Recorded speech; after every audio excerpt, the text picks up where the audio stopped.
If you want to change the world, start off by making your bed. If you make your bed every morning, you will have accomplished the first task of the day. It will give you a small sense of pride, and it will encourage you to do another task, and another, and another. And by the end of the day, that one task completed will have turned into many tasks completed. Making your bed will also reinforce the fact that the little things in life matter. If you can't do the little things right, you'll never be able to do the big things right. And if by chance you have a miserable day, you will come home to a bed that is made, that you made. And a made bed gives you encouragement that tomorrow will be better. I've been a Navy SEAL for 36 years. Every morning in SEAL training, my instructors, who at the time were all Vietnam veterans, would show up in my barracks room, and the first thing they'd do was inspect my bed. If you did it right, the corners would be square, the covers would be pulled tight, the pillow centered just under the headboard, and the extra blanket folded neatly at the foot of the rack.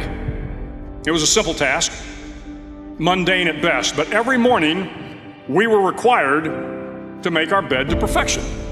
It seemed a little ridiculous at the time, particularly in light of the fact that we were aspiring to be real warriors, tough, battle-hardened SEALs.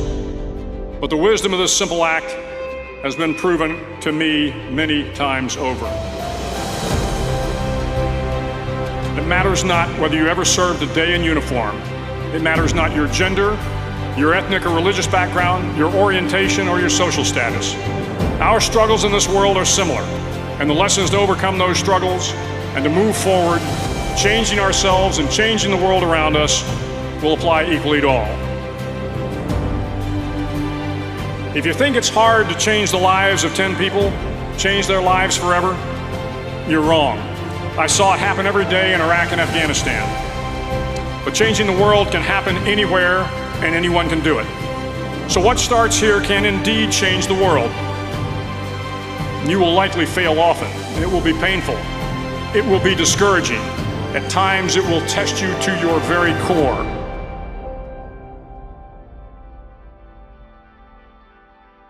At that darkest moment of the mission is a time when you need to be calm, when you must be calm, when you must be composed, when all your tactical skills, your physical power, and your inner strength must be brought to bear.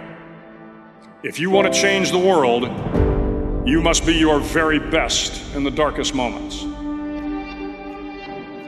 If I have learned anything in my time traveling the world, it is the power of hope. The power of one person, a Washington, a Lincoln, King, Mandela, and even a young girl from Pakistan, Malala. One person can change the world by giving people hope. Start each day with a task completed. Find someone to help you through life. Respect everyone. Know that life is not fair and that you will fail often. But if you take some risks, step up when the times are the toughest, face down the bullies, lift up the downtrodden, and never ever give up, if you do these things, the next generation and the generations that follow will live in a world far better than the one we have today. And what started here will indeed have changed the world for the better. Finally, in SEAL training, there's a bell. A brass bell that hangs in the center of the compound for all the students to see. All you have to do to quit is ring the bell.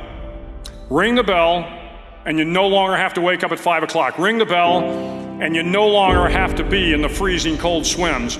Ring the bell, and you no longer have to do the runs, the obstacle course, the PT, and you no longer have to endure the hardships of training. All you have to do is ring the bell to get out.